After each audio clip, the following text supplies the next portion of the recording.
This demonstration is going to help you get started on your Greek coil vase. What we're going to start with is a drawing that is 15 inches tall on this piece of paper. You notice that I have folded it in half to ensure that my drawing is symmetrical, so that if I cut it in half, it is the same on either side. So 15 inches tall, and it's going to be inspired by what you have learned about Greek pottery and the traditional Greek forms. But you can bring a more modern design into what you add to the surface of that pottery to make it more unique and more modern. To get started, let's look at the criteria for the assignment.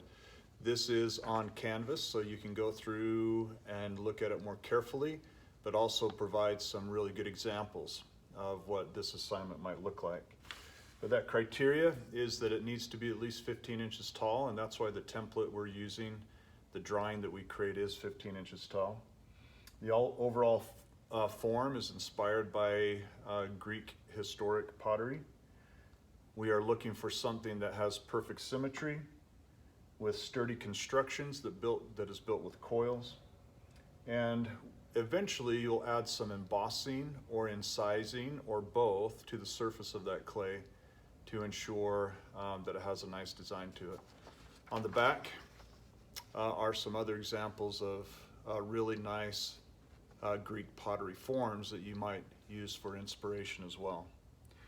So based on this drawing and what you learned from how Greek potters made their pottery, I'm actually going to start this right at this point right here. I'm going to do the base part last. If I do that first, it may break in the process of building more coils on top of that base. So I'm actually going to start, much like the Greek potters would, with one section and then add other sections to it as we go along. So to start with, what I want to do is actually find a shape, a form of some kind that has the same diameter as the bottom of my pot. And this little cup happens to have that same diameter. I also now am just going to roll out a slab. I've got two little sticks here that are available in the classroom. If you happen to be working on this at home, down at the paint supply store, they have these sticks that you can use. Or just about anything that you find, a piece of tile or a piece of wood that has about a 1/4 inch thickness is really good. Now I have a rolling pin here that I can use to start to roll out my slab. If you're in the classroom, you can use the slab roller, but you can also just sit at your table and create your own small little slab here for your base. In this case, I can use a piece of PVC if you don't have a rolling pin available, and just get that nice and flat.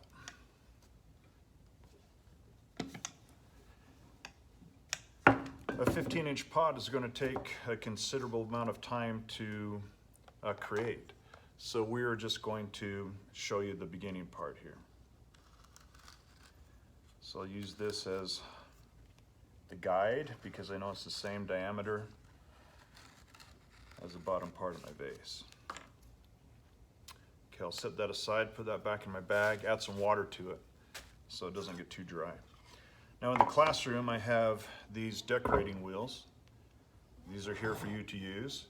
What I would do is put a board on top of that wheel so that as you build your pot, you can remove it from the wheel, bag it up at the end of the day, and return this so other students can use it during different parts of the day.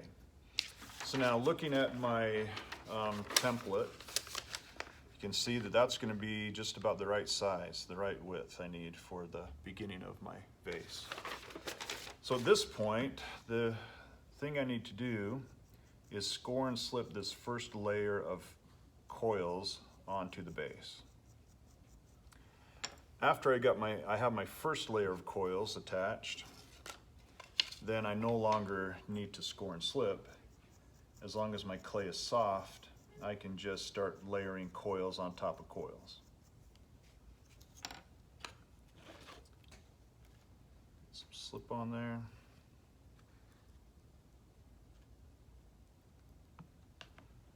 And begin with that first coil.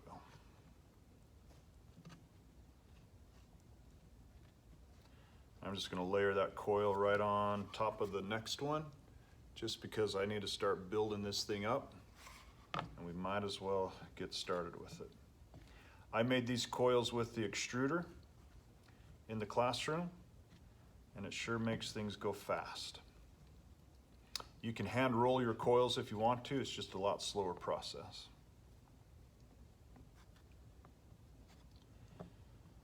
Okay, right there I'm going to stop, and I'm going to start to blend.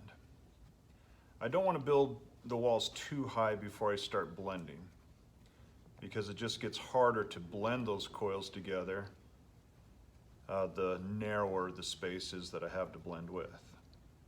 So I'm going to not only blend the inside, but I also have to blend the outside as well.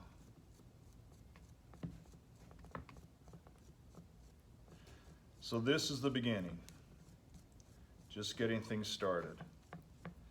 One of the criteria as you get working on this is that you cannot have any rough terrain on your pottery. Meaning, if I show you this example, you can see how this edge is really bumpy.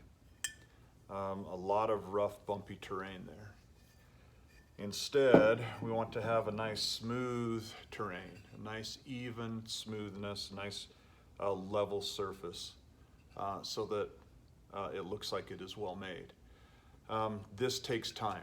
This takes a lot of time, whereas this is hastily done. So we're going to have to take our time and do a really good job with the craftsmanship. On the next video, I'll show you how to continue building and to create that smooth terrain.